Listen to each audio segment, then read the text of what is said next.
শেখ বশিরউদ্দিনকে কেন উপদেষ্টা নিয়োগ দিতে হবে? বশিরউদ্দিনের যদি আপনার রাষ্ট্র সংস্কারের ইচ্ছা থাকে, দেশের মঙ্গলের ইচ্ছা থাকে, দেশের মানুষের উন্নয়নের ইচ্ছা থাকে, তাহলে তো সে এমনিতেই করতে পারে উন্নয়ন। তার তো উপদেষ্টা হইয়া সরকারের খাতায় নাম লেখানোর কোনো প্রয়োজন নাই। এখানে উপদেষ্টা হইতে আসছে, সরকারের খাতায় নাম লেখাইতে আসে, তার মানে নিশ্চয়ই ধান্দা আছে।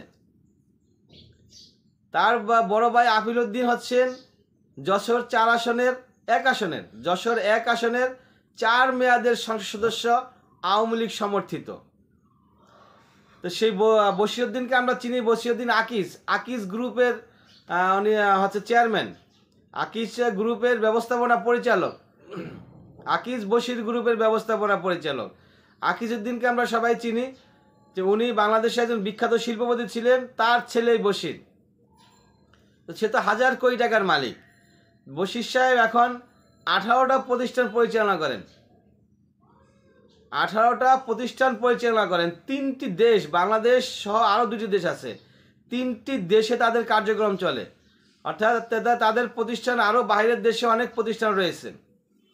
25টি দেশে তারা প্রোডাক্ট রপ্তানি করে।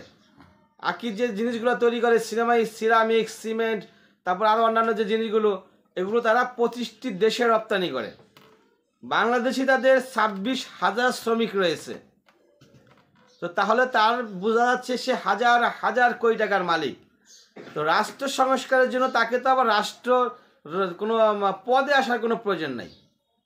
সে তো তার ব্যক্তিগত অর্থ দিয়ে সে রাষ্ট্রের সংস্কার করতে পারে। তাকে এখানে আসা উপদেষ্টা মণ্ডলীতে কেন বসতে হবে? নিশ্চয়ই কোনো ধান্দা আছে পূর্ববর্তী সরকারের মতো, আদারওয়াইজ সে সেখানে আসতো না।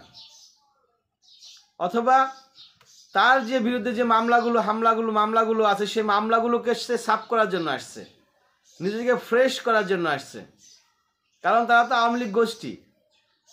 এখন সমন্বয়করা খেপেছে তার বিরুদ্ধে, সমগ্র দেশও খেপেছে তাদের বিরুদ্ধে। সাথে মোস্তফা সাহেবও আছেন, সারোয়ার চলচ্চিত্র নির্মাতা, শাহবাগী উনি হুজুরদের বিরোধী, আলেম বিরোধী, ওনাকেও হটাইতে হবে। তো যাই হোক, এটা নিয়ে জনগণ ভাবতেছে, সমন্বয়করা ভাবতেছে, অবশ্যই একটা